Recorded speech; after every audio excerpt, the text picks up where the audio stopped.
G'day mates, it's Busta here, and I would like to give Best Fiends a shout out for sponsoring this episode. So one of the things that I really love about true crime is that the further that you dig into a story, the more layers you uncover. And that's part of what I love about the puzzle game Best Fiends too. The more I play, the more fun it gets. Best Fiends is a great little game that features an array of puzzles with an engaging story, and it's just a really good piece of entertainment for casual gameplay. I've been playing it on my phone at night when I can't sleep, and I'm up to about level 170 now, and I've really enjoyed the fact that I don't have to invest huge amounts of time into the game to see progress and to have some fun. I must say though that I've also really enjoyed the complexity in the levels as the challenge has ramped up a bit. And one of the better aspects of the game, in my opinion, are the boss levels where you have to really strategize for the win. One of the strategies that I've found really helpful is actually combining explosives to knock out huge amounts of hit points. Oh, and one other thing that I only recently discovered was that you don't actually need to worry about Wi-Fi access or using cell data to play, which is pretty sweet. So then, engage your brain with fun puzzles and collect tons of cute characters. Trust me, with over 100 million downloads, this 5-star rated mobile puzzle game is a must-play. Download Best Fiends free on the Apple App Store or Google Play. That's friends without the R. Best Fiends.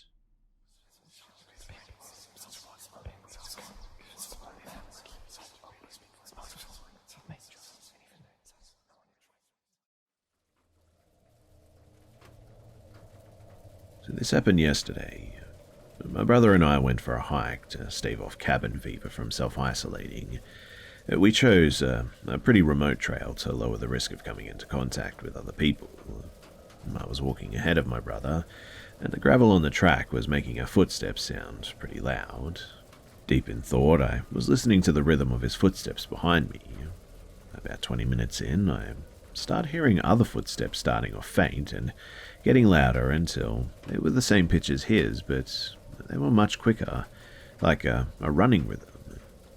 They suddenly came to a halt, and I could hear the motion of someone stopping on the gravel, that sudden sharp rocky sound if you can imagine it. I assumed that there must be somebody running or jogging on the track, and sure enough, I saw a shadow to the side of me appear, which looked like a person's head next to mine, as though they were right behind me. I stopped and turned around to let them pass because the track was narrow, but when I turned around, it was just my brother staring back at me. He was confused as to why I stopped, so I asked if he was running a second ago, and he said no. I asked if there was anyone behind him, and he said that he wasn't aware of anyone. I thought that it was strange, but I just sort of let it go, and I carried on. About 5 minutes later, we come around a corner, and there was this smell that I can only really describe as just pure death, like a really strong off-meat smell. We figured that it must be a dead animal, and we keep going. We eventually reached the height lookout, about 20 minutes later, I think, chilled out for a bit, and then we headed back. We passed the death smell, and then around the exact same spot where it had happened before, I started hearing the running sounds again. I ignored it this time because it was starting to freak me out a bit, and just picked up the pace to get back to the car. I told my mum, and she joked that the death smell must have been a dead jogger and I was being haunted by them, to which I laughed at the time, but now, I don't know. I just wonder, what if it was? Maybe I should have investigated the smell. I don't know, but I just wanted to get out of there.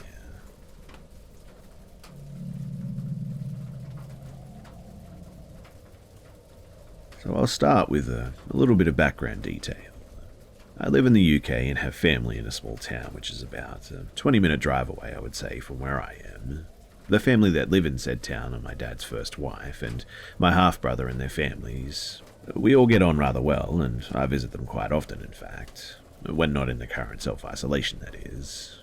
One evening, while driving through in some rather heavy fog, I'm driving along the main road which connects the two towns, a road that I know rather well. I can see the rear of a large dark-coloured van about maybe 100 to 200 feet ahead, with its fog lights illuminated, and all seems fine. There's nothing behind me and nothing ahead of the van. I'm following said van for maybe 3 to 4 miles when we come to a rather heavily wooded section round some rather tight corners, when all of a sudden the fog becomes thicker, which isn't completely unusual along this stretch. But I notice that the van ahead has slowed down, so I bring my speed down to match and continue following the van around the next corner. At this point, the van in front bounces up the curb on the outside of the corner and heads towards a number of trees, and just as the van is about to hit the trees, it just disappears into the fog and sort of vanishes. This is where it hits me rather quickly as I'm driving along. I have 2 half-brothers. One is still living, the other one passed away in a road accident between my hometown and the town my family live at, in a van crash about 12 years ago. And I later found out that the spot where the van that I saw going off the road was the exact spot that my half-brother left the road and was killed instantly when his van collided with the tree. He wasn't wearing a seatbelt, which was very much out of the ordinary for him. I can't be sure what happened that night, but I believe that I watched a replay of his final moments on his way home from work that evening. But this story, it has one more twist. So as I was driving along at the brow of the hill a few corners along, I was just on the road and this rather large deer was just stood there in the middle of it. And I don't know, but I just can't help but think that maybe this was all to slow me down and preparing me for this deer that was in the middle of the road so that I wouldn't hit it. But I've driven along the same road many times since, and I've never seen anything out of the ordinary since, even under the same heavy fog conditions. I have a few more stories, but I've been rambling on a little bit too much already, so I'll save them for another time, and I hope you enjoyed this one.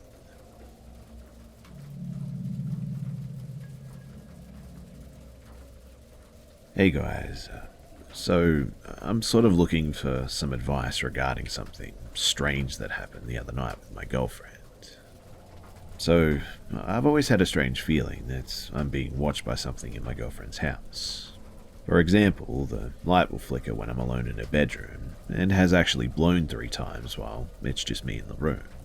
No other lights in the house have had any issues. I also frequently suffer from sleep paralysis at her house for some reason, and I've never really had sleep paralysis in my life before this. Now, the other night I was asleep at my house and I was on FaceTime with my girlfriend, who was at her own house. We both accidentally fell asleep while FaceTiming, and I would say at about 3:30 or 4 o'clock in the morning, I woke up from my sleep, I turned to my phone, and I saw that I was still FaceTiming with my girlfriend, but when I looked at the screen closely, I could see my girlfriend was staring straight back at the camera at me with a sort of blank and slightly angry look on her face, her eyes wide open. I tried to call out to her, but she didn't respond. This went on for maybe 5 minutes. It scared me half to death. During this too, my bedroom was absolutely freezing for some reason. I called out to her again, at which point she slowly turned away from me and faced the wall, still not saying anything. But when she turned away, my bedroom went from completely freezing to warm again, instantly. I couldn't sleep for another hour after she turned away, but when I finally did fall asleep, I woke up and she was in the exact same position as when I fell asleep. In the morning I spoke to her about this, and she had no recollection of what had happened at all. She thought that I was trying to scare her, in fact, and that I made it up. And she then said that she had a nightmare that night, that she got possessed, and she said the dreams happened a few times over the past couple of weeks. I don't know what's going on though, and I'm just wondering if any of you guys can help or provide some advice. I'm scared to sleep at her house with her because something just doesn't feel right.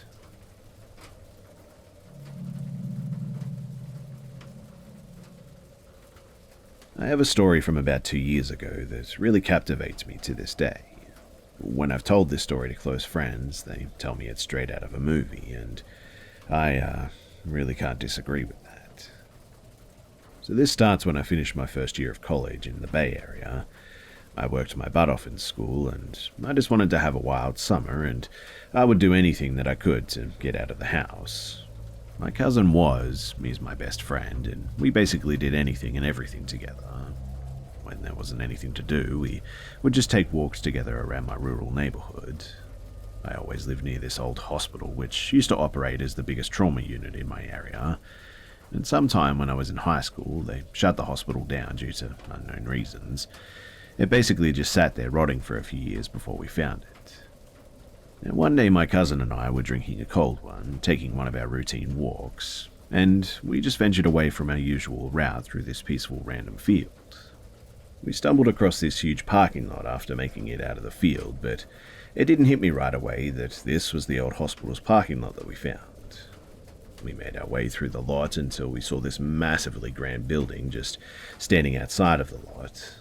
The deteriorated banner said emergency room, and this is when we knew that we struck gold and stumbled across a back route to this abandoned hospital.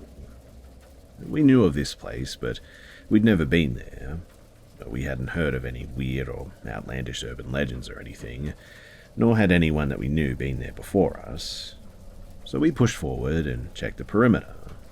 And to our surprise, the first door that we walked up to had a rock jammed in between the door frames so that we could just waltz in. I think this is when we realized that this could potentially be a bad idea if we got caught and we could suffer some consequences. So we agreed that we would be quiet and respectful and we would just make it a quick trip. But this is where things take a turn, or a few turns I should say. So we entered the building, and it was the most deafening quiet that I have ever heard. The sound of the door closing behind us sounded like a literal bombing.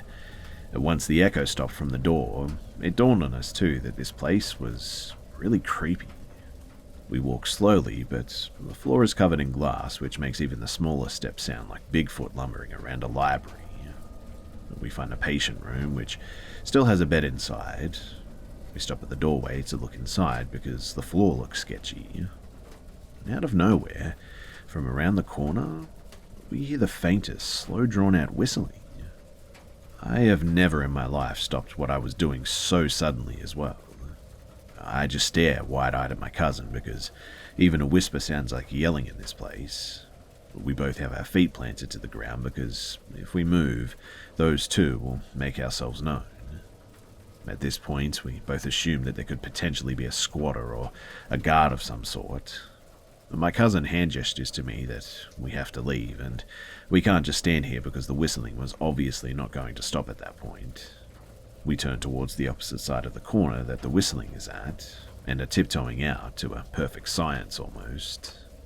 And then, the whistling just stops. We freeze. Then we hear the glass crunching from around the corner, and at this, we leg it. Once we get to the door that we came from, we realize that we didn't put a rock in the door frame when we came in, and the door is completely stuck.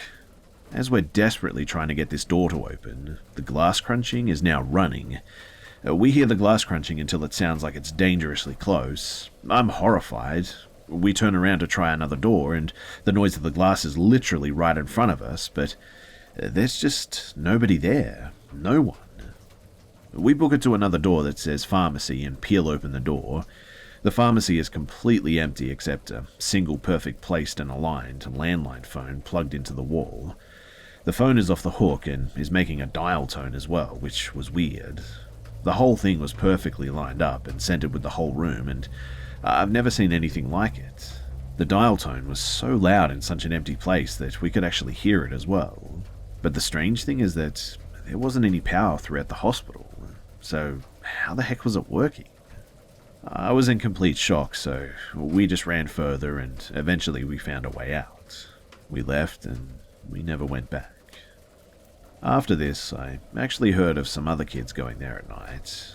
I spoke to them as well, and they told me that they heard whistling and thought someone was lurking in the shadows the whole time, just like we did.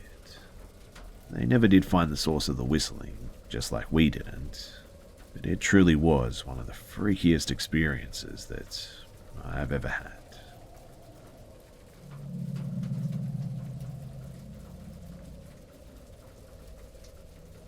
Summer of '03, we had been living in our new home in New Jersey, and my cousins from Belgium had come to visit. It was about 10 p.m, and we'd been in my room watching a Disney Channel movie and eating snacks.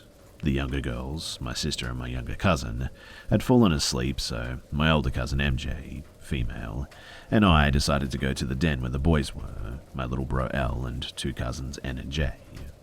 So my bedroom was pretty big, and I had a huge closet with sliding mirror doors on the side where the door to my bedroom was located, and in between the closet and the door was a bookshelf.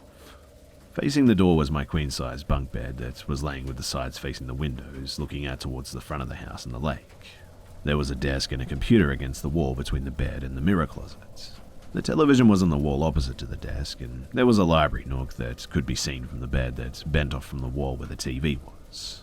But when you opened the door to the room, you could see the bed in its entirety, the television and the desk too, and the side of the bookcase, but not the mirror. Also, there was a huge light in the middle of the room in the ceiling, and a lamp next to the bed, and one on the desk too. So, my cousin MJ and I were cleaning up all the food and the mess and bringing them downstairs. She told me to go back up and check if anything was left in the room, and I went up to check and I didn't see anything. I picked up the pillows on the floor and put them in the library nook in my room, and I started walking towards the door when I noticed a light beam in the mirror coming from what I thought was a car outside. I kept walking towards the door and closed it. Right next to my room were the steps to downstairs on the right-hand side. I make it only 2 steps, and I hear my little sister, that's 5, scream a blood-curdling scream. She keeps screaming and yelling for my mum. My mum runs to the bottom of the steps and looks up at me and asks me what's wrong and what did I do to my sister. I say that I didn't do anything. She just started screaming, and my mum asks me why I didn't check. I couldn't explain to my mum that as soon as my sister started screaming, my whole body felt like I'd just been zapped. I was holding onto the railing, and I swear that I felt like I had been electrocuted or something. My mum pushes past me and opens the door. I go back up 2 steps, and I can see into the room, my mum walking up to my sister on the bed. Next to her is my younger cousin, and she's still dead asleep. And the room is lit up, and my sister is just pointing and screaming. My mum turns to the mirror, and her face instantly goes pale. She tells my sister not to look, and it's nothing. I'm confused at the whole thing from my view in the hallway, looking through the open doorway. I walked a step into the room, and my hair stood on end. My sister is still screaming bloody murder. My mum is embracing her, and they're huddled together. My cousin is still dead asleep. Something inside of me is telling me, you are stupid, you can't see it, you can't see what's wrong. There's this kind of cognitive dissonance happening in my brain, when all of a sudden, I notice it. The lamp next to the bed is off, and the lamp on the desk is off, the lamp overhead is off, and when Mum opened the door, the room was completely lit up. I had never turned on the light, and yet my whole room was just lit. And then, I notice it, coming slowly from the side like it's sliding through. It's very bright, but not blinding. I turn to look at it, but stop, as it's halfway through my peripheral and into my line of sight. Because there is a giant orb of light hovering in my room, coming from the mirror. It's about the same size as a single-person sofa, and I then notice that it's not the fact that it's an orb of light that is frightening. The light had a face, a humanoid face, and the only way I can describe it is that it looks like one of those mannequin heads that girls put wigs on. The head, made of light, starts turning for me, and I feel like it's about to speak or say something. Meanwhile, I have this completely irrational fear that my mum is going to blame all of this on me. I had no idea what it was, though, but I just felt like I was going to get the blame for it. So, I turn and I just book it out of the room. This all happens in less than 5 seconds, mind you, and my older cousin MJ is on the steps already, seeing what the fuss is about. She asks me what's wrong. I can't answer, and she opens the door and says, "What the F?" And then the light just disappears. I see this all from halfway down the steps, looking upwards. My mum tells my cousin to go and get the other kids, and they carry the girls downstairs. My cousin, who was asleep, wakes up halfway down the steps, asking why she's being carried out. My sister is still screaming and crying, and all 3 boys come from the den, and we go to the living room. While my mum is processing everything, the boys ask us what happened. I just stand there silent, hearing my heartbeat in my chest, and I'm completely frozen. My mum tells them what she saw, and the boys bolt upstairs to my mum's protest. I stand there, and my mum says that those aliens you saw were real, weren't they? I'm really confused at this, and I ask her what she's talking about. I mean, I've never seen an alien in my whole life. She then says, when your cousin visited about 4 years ago, don't you remember? And it comes back like a flash for me, the UFO. Apparently I told her that it wasn't aliens, it was just a UFO, and I thought that I dreamt it or something. She said to me, no you didn't. I went and I got my diary from my room while the boys were still in there looking for the light man. I brought it downstairs and, sure enough, I had written about it. My mum called the boys down and asked my brother to tell her about the UFO. He too looked confused, and then you could see him remember, and he said that his account, it matched with what I wrote in my diary. She called my uncle the next day and asked to speak to my cousin from that time, and he also had forgotten and thought it was a dream, and then retold his memory, and it matched perfectly what I had wrote down. I really don't think the face of light, or the light man, or whatever it was, and the UFO are necessarily related. I do think I bring strange things around for some weird reason, as does my little bro and some of my cousins. I can promise you, though, that this is a real story and it happened. But my little brother is now an accountant and highly religious and actually hates talking about all of this stuff, but we call each other every now and then when we have weird dreams. My little sister basically just went crazy and has had 4 commitments and is a hot mess. I've travelled the world and I have a good job and I graduated with 2 degrees and with honours, but strange things have not stopped happening for many of us. But I guess they just aren't as frequent as they were when we were little.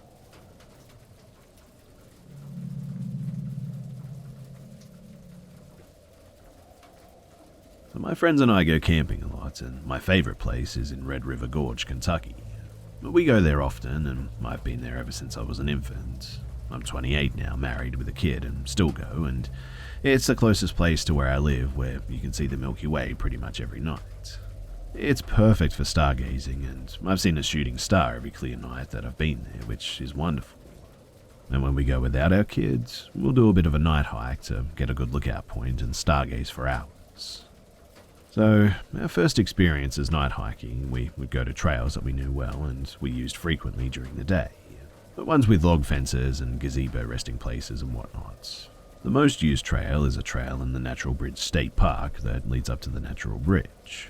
This trail is around 2 miles uphill, depending on your starting point. I've done this trail every summer of my life and could do it blindfolded. It has wooden steps, carved rock steps, logged handrails, multiple sitting points under a roof, trash cans, but after reaching the main trailhead, it has no lights whatsoever. It's used often, and while it's uphill, the difficulty is pretty low. As long as you have good grip on your shoes and some water, you'll be fine. My friends have done it with me multiple times and are confident in it as well. Hiking this trail at night is actually not allowed, but it's the woods, and I've never really been one to care about closing times for the literal outside. When we used this main trail to hike up to the top, we would park in a lot designated for the pool and hoedown island. You walk across the road that leads to the pool and you're at the first trail marker pretty much. You go up gravel for a while and past the Natural Bridge State Park Lodge. There's a waterfall there and some lights too, so it was best to go fast and just watch out for rangers that would tell us to leave. Then you walk across another road and there's a mini shelter to sit in or a small rock wall to rest your legs. And at that point, you're at the beginning of the trail to the top. So, the night was weird to begin with. As soon as we started the hike, the clouds took over and it appeared like we'd be hiking for pretty much nothing to even stargaze at. But we went anyways, just in case it cleared up by the time that we got there. And in the beginning, it was just normal paranoia that was keeping us stressed and quiet, it seemed. Now, you know you've reached the bottom of the bridge when you get to a giant wall of limestone. And during this time, there was a gazebo that set to the right of this wall and the trail continued to follow next to the wall. Where you came from is a fairly steep part of the trail and the gazebo was welcomed. My husband, my best friend at the time, and I all sit at the gazebo steps. The bench is under a roof and even darker than the rest of the outside, so we just stayed on the steps, facing to where we were looking down to the trail that follows the limestone wall. We each have a bright LED headlamp and a handheld flashlight too. We don't usually look at each other when we night hike because, well, the lights are so bright. We sit in a line like the Lord's Supper and walk in a line or staggered so we don't blind ourselves. It's after hours at this point. No ski lift rides had gone out for hours, and the rangers had already done their sweep and left right before we got out of the car and headed up. We left no time between them making sure the trail and the top were clear and us starting our hike up. The ski lift takes you up to the top, but there are workers that stay and do counts and only leave after it's clear. And I guess I just have to make these points too, because that's what I was thinking when what seemed like out of nowhere, a girl with a headlamp begins to walk down the trail that we were looking out at. She's in a sundress too and flip-flops. Now, this hike is uphill and while it's fairly easy to hike, like I said before, it is definitely not easy with no water or real shoes. And the fact that she was hiking down meant that she would have had to have hiked up and down to this point with definitely no food or water. Her light was bright, and when she reached where the trail turns in front of the gazebo to down where we came from, and she just stopped there, straight on, like how a human is presented in an anatomical drawing or something. She was looking directly at us, or sitting there, and her light made me bring my head up to shield my eyes. She didn't turn away from our lights at all, or even seem bothered that she had 6 LED lights aimed directly at her face. And I said, hello? She said, kind of with a pause between every word, something like, hello, how are you? I said something like, good, how are you? And she took even longer pauses and said, oh, I'm fine. She then just stood there, still with her hands to her side and facing and staring at us. Her light made it impossible to really see her face, and it was so bright that I had my hand up the entire time until she just turned and walked slowly down the trail, the part that we had just come up. She got to a part where the trail turned, and we saw her light just stop in that one spot for a minute, until she turned and the light just faded out of sight. We waited a while before continuing up. I kept making comments about how weird that was, and everyone else made it out to be me always being afraid. But no one ever came after her, and she had done this hike alone, at night, and somehow without being found by any ranger. It was weird, but we got up after a bit and started back up to the top. It felt like it took much longer than it ever had in the past, but we eventually made it. There's stone steps named Fat Man Squeeze that get you to the top of the bridge, and you can walk across it and whatever. But going up and being on the top, we could hear twigs snapping, almost alternating too, from the left and then to the right. We lay down and try to stargaze, but the clouds are even thicker now. It was miserably hot too, and we could hear voices at the time, and my husband kept checking for people that we heard, but we never could see anyone. We also saw a flashlight, but never saw anyone attached to it, and then we heard a bird call or something. But it wasn't like a real bird noise at all. It kind of sounded like a person making bird calls, like rhythmic and not really natural. I was convinced at this point too that we definitely weren't alone and hadn't been alone, but also I'm the most easily spooked. I asked to leave as soon as they were ready to, and they were ready right then and there too. And I must admit that scared me. I mean, they weren't the type to be afraid like me, and the fact that they were was pretty creepy. We began going down the way that we came though, and it felt like it was taking so long. We were going steady and quick, and it was downhill, but it just felt like we were not making any ground whatsoever. It's hard to explain, but it was so weird that at one point, I even said out loud, "Hey guys, are you sure we're going in the right direction? This feels much longer." And they agreed with me. I kept looking behind me with the flashlight too, and my husband kept looking out to the sides, and my friend kept hers mostly forward. I just kept feeling watched, and I couldn't figure out what footsteps were ours or if they were all ours that I heard.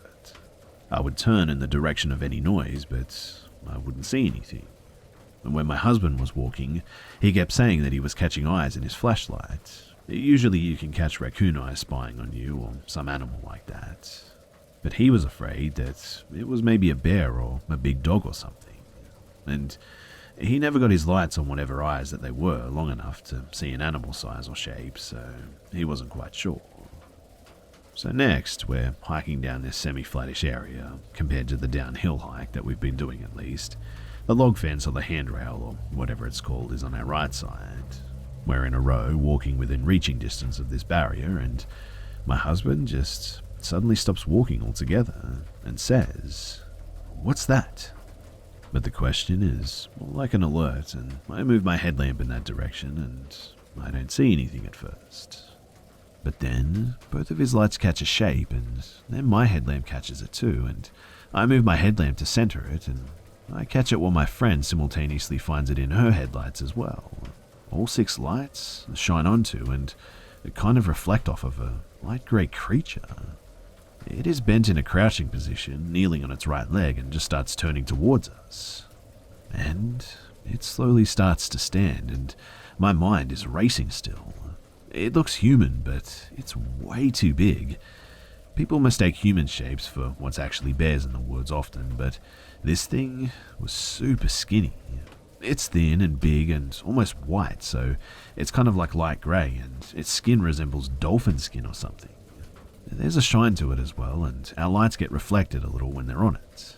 It gradually comes to a full standing position in front of us. Its head is really long, and its eyes are in a human position on the face in front and not in the side like an animal's, but I could not see any other facial features. Just big, almost empty holes or pits that where its eyes should have been. It looked directly at us and our lights, and the way it stood was really intimidating. Almost like when a snake raises up and flexes their neck all crazy to show prey that they're stronger and smarter. It was honestly like it was stepping up to fight or something. It went from crouching and then turning and then to standing right in front of us, but the arms were hung down low and the hands seemed way too long. If I had to guess too, it must have been at least 9 feet tall or so, and not that far in front of us too. It didn't have any hair at all, and its head was really large as well. I honestly couldn't process what I saw, and in the end, I just froze. And then, all I remember is my husband hitting me on the back and yelling, "Run." I start to understand that we have to get away from this thing, and it pivots and runs to the right. We're going backwards on the trail so it could get around the barrier and onto the trail behind us. But we take off running the rest of the way down the trail, knowing that this thing took off much faster than any of us could, and after it had crossed from behind the barrier, it would be gaining on us pretty quickly. We didn't talk at all the entire time that we were running because when we tried, it almost felt like we would get caught. We just keep running where we can, but in some areas, it was just too steep to do that, so we had to slow down at some point. It never felt like we were out of sight from this creature too, as we made it to the trail beginning with the gravel, and we could hear something to the side crashing down through the forest. We just ran until we got to the car, and then we drove as fast as we could to get out of there, and as soon as we got to the main road, almost magically, the air just cleared up and the stars were out. The drive back was pretty quiet, but I did some reflecting, and when that thing looked at us, I just knew for some reason that it was smarter and faster than us, and I knew that if we hadn't have seen it, that it could have easily taken one of us out and just got away. I think the only reason it hesitated was because there were so many of us at once, and we stayed together. When we made it back to where we were staying, all of us took our phones out and wrote a note for what we saw happen. We hadn't spoken about it until after we looked at each other's phones, and the stories were the same. We did this because we actually found it hard to believe what we saw, but without a doubt, we definitely all saw something very real.